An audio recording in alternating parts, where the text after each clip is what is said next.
कधीच नाही चुकणार तुमचे फेवरेट टीव्ही शोज झी5 सोबत, तेही एकदम free. Ladies and gentleman, please बसून घ्या. काय वाटतंय गुरलीन, पंकज, आज तुमच्या दोघांपैकी एकाला कोणाला तरी रिटर्न तिकीट मिळेल आणि ती जोडी घरी जाईल, जे होते ते चांगल्यासाठीच होते ते मला माहिती आहे सर. हो ना? म्हणून बी हॅपी ना बी पॉझिटिव्ह. सर मला बी असंच वाटतं, पण आता नसीब. मला तर वाटतं तुम्ही सगळ्यांनी कायम इथे राहावं, पण अनफॉर्च्युनेटली एक जोडी आज रिटर्न तिकीट घेऊन घरी जाईल आणि एक जोडी इथे राहील. आणि ती जोडी कुठली असेल, तुमच्या शेजारी बसलेत, हे तुमचे मित्र मैत्रिणी डिसाईड करतील. आणि त्यासाठी मी तुम्हा प्रत्येकाच्या हातात एक एक क्यू कार्ड देणार आहे. ज्यांना तुम्हाला असं वाटतं की रिटर्न तिकीट मिळालं पाहिजे इथून, त्या जोडीचं नाव तुम्हाला लिहायचं.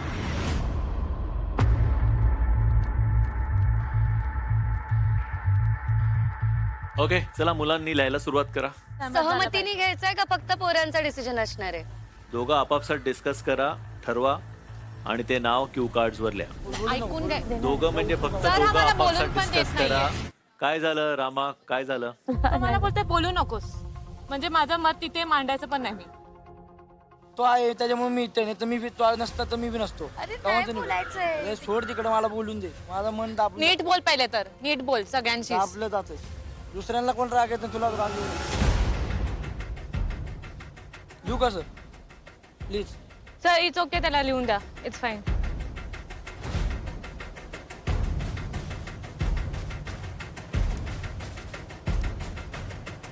चलो, झालं सगळ्यांचं लिहून?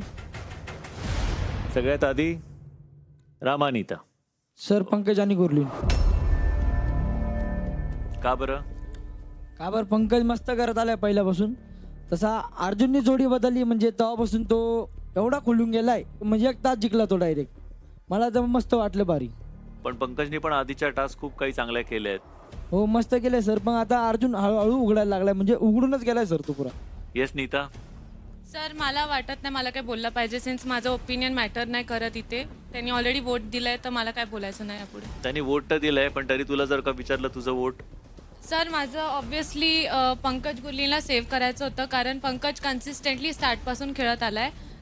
पार्टनर कोणीही असू दे, तो चांगला खेळतोय. अर्जुनचं तेवढं नाही दिसत आहे. सर तसं अथर्व आणि विजयची जोडी ना, तशी आमची मोठू पटलूची जोडी सर. त्याच्यामुळं नाही का, तो माझा एकदम खास आहे. त्याच्यामुळं आपला जीव आहे त्याच्यावर, त्याला तर नाही पाठवू शकत आपण. मला खूप खूप घाणेरडा वाटला, कारण रामा जेव्हा नॉमिनेशन्स मध्ये होतो महाटास दिवशी, तो माझ्याकडे आला आणि मला बोलला, गुरलीन तू माझी बहीण आहे ना, तर तू मला सेव्ह करणार. आता कुठे गेली तुझी बहीण? जेव्हा तुझी बहिणीला तुझी गरज होती तेव्हा तू विसरला मला रामा. पवन गायत्री. पंकज जास्त हार्ड वर्क करतोय अर्जुनपेक्षा, म्हणून सॅडली अर्जुन आणि जोआना. नेक्स्ट रेवती आणि अथर्व. अर्जुन आणि जॉयना. का बरं? गुरलीन पहिल्यापासून बोलत आली माझ्यावर, चांगली बोलती माझ्यावर, चांगली चालती, त्यामुळे आपलं तिला मला ठेवायची घरात. ओके. माझ्या मनाला असं वाटलं, यांच्या संग एवढं संघ राहून आणि एवढं चांगलं बोलून, एवढं चांगलं वागून, हेच नंतर आपल्यावर हे करायला निघले बा. मी अर्जुनला सेव्ह करतोय आणि पंकजला रिटर्न तिकीट देतो. मला असं वाटत होतं, त्यांना माहितीच होतं का हा जर राहिला आपल्याला काही ना काही अडचण होईल, म्हणूनच त्यांनी मला नॉमिनेट वगैरे केलं. सो 2 वोट पंकज गुरलीन तुमच्या अगेन्स्ट आहेत, 2 वोट अर्जुन जोयाना तुमच्या अगेन्स्ट आहेत. दीपक आणि प्रणाली. जास्ती करून मी तुम्हाला नेहमीप्रमाणे आपलं ठरलेलं प्रमाणे माहिती आहे, टास्क बेसिसवर कायम ठाम आहे आपण. बरोबर. त्यामुळं गुरलीन आणि पंकज नॉमिनेट झाले. त्यांना तर प्रयत्न चांगलाच होता, खरं सिद्ध झालं नाही ते. त्यामुळे मी त्यांना रिटर्न तिकीट द्यायचा हे करतो. काय सो तू रिटर्न तिकीट कोणाला देतोयस? पंकज आणि गुरलीन. सर मला वाटतंय गुरलीन आणि पंकज थांबायला पाहिजे, कारण टक्कर देणारी जोडी आहे ती. अच्छा. आणि अर्जुन आणि जॉना नाही टक्कर देऊ शकत पुढे, इथून पुढे. माझं असं झालेलं की मला ना त्या जॉनाशी घेणं देणं होतं, ना त्या अर्जुनशी घेणं देणं होतं, ना गुरलीनशी घेणं देणं होतं. मला फक्त पंकज, त्या एका माणसासाठी मला असं वाटत होतं की त्यांनी इथं राहावं. रिटर्न तिकीट देतात सर पंकज आणि गुरलीन. मला कारण नव्हतं समजत की मी कोणाला नॉमिनेट करावा. तर मी माझ्या मेंटरला विचारला की मी कोणाला करू बा. तर ते म्हटले रिटर्न तिकीट देता पंकजला. जेव्हा त्यांनी माझं नाव वगैरे लिहिलं होते ना, तर मला तर असं वाटते कारण काजलला वाटलं असेल की हा आपला रस्त्याचा काटा बनू शकते. सो पंकज गुरलीन 4 जणांना असं वाटतं की तुम्हाला रिटर्न तिकीट मिळालं पाहिजे आणि अर्जुन आणि जोहाना 3 जणांना असं वाटतंय की तुम्हाला रिटर्न तिकीट मिळालं पाहिजे. आणि आता एक शेवटची जोडी आपल्याकडे राहिली आणि बघूया त्यांचं मत कोणासाठी आहे. सुभाष आणि ऐश्वर्या. माझं एक असं विचार आहे की मी रिटर्न तिकीट देणार आहे. मी हे पंकज आणि गुरली. सुभाष आणि ऐश्वर्याच्या वोट नाही बघून पण बोलू शकते की मी तिकडे उभी आहे ना, ऐश्वर्या माझंच नाव लिहिणार. सो आता वोट काउंट असा आहे पंकज आणि गुरलीन की 5 जोड्यांना असं वाटतंय की तुम्हाला रिटर्न तिकीट मिळाली पाहिजे आणि 3 जोड्यांना असं वाटतंय की अर्जुन आणि जोहानाला रिटर्न तिकीट मिळाली पाहिजे. सो ऑब्व्हियसली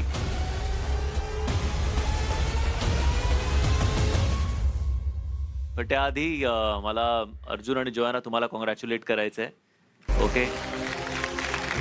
आणि आज जरी तुम्ही इकडे वाचला असला तरी रिमेंबर की हे सगळं फक्त पुढच्या टास्कपर्यंत आहे. तुम्ही नॉमिनेटेड राहणार आहात पण तुम्हाला ही संधी मिळाली आहे पुढच्या टास्कमध्ये परफॉर्म करण्यासाठी. तो टास्क जिंकणं तुमच्यासाठी अत्यंत गरजेचं आहे, नाही तर तुम्ही नॉमिनेशनमध्ये तसेच राहता. ओके. सो मी तुम्हाला विनंती करतो प्लीज बसून घ्या.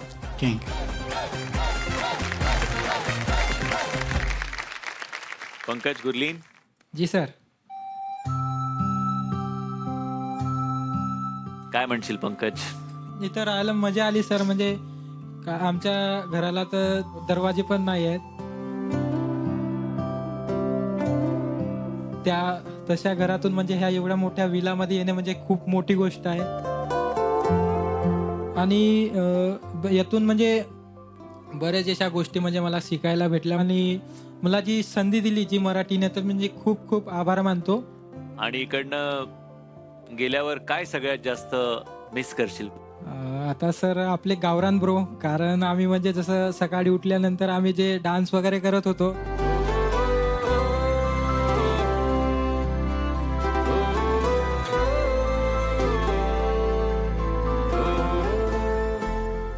सगळ्यांना मिस वगैरे करणार सर. तुम्ही रडा नको. अजून तुम्हाला बरेच काही करणे आहे. मला असं वाटतं की माझ्या नशिबात इथपर्यंतच होतं तर मी इथपर्यंतच राहिलो. म्हणून तुम्ही पण खचा नको, अजून चांगला प्रयत्न करा आणि पुढे जा अशी माझी इच्छा आहे सर. मला खूप छान वाटलं, खूप मजा आली. Good luck to everyone. आणि हा अजून एकदा पंकज खूप स्ट्रॉंग आहे. That's it. I wish you all city सुंदरी. हे जे हसणं आहे तुझं आणि हा जो तुझा पॉझिटिव्ह अप्रोच आहे पंकज, हा कायम असाच ठेव. ओके. कारण हाच अप्रोच आहे जो तुला पुढे पुढे घेऊन जाणार आहे. सो क्रिश आणि काजलच्या घरामध्ये वाईल्ड कार्ड एंट्रीमुळे थोडीशी हलचल झाली आहे. एक वादळ आलंय आणि या वादळामुळे आज घरातनं एक जोडी कायमची बाहेर जाणार आहे. पण आपल्या उरलेल्या 3 जोड्या अजूनही नॉमिनेटेड आहेत. पण वादळातून नौका पार करतो तोच खरा नावाडी. आणि आपला जो महाटास्क होणार आहे त्यावेळी आपल्याला कळेल की कोणाची नौका होणार पार आणि कोणाची होणार हार. बघत राहा तुमचा आवडता कार्यक्रम चल भावा सिटीत. झी5 ॲप डाउनलोड करा आणि पहा सर्व एपिसोड्स एकदम फ्री.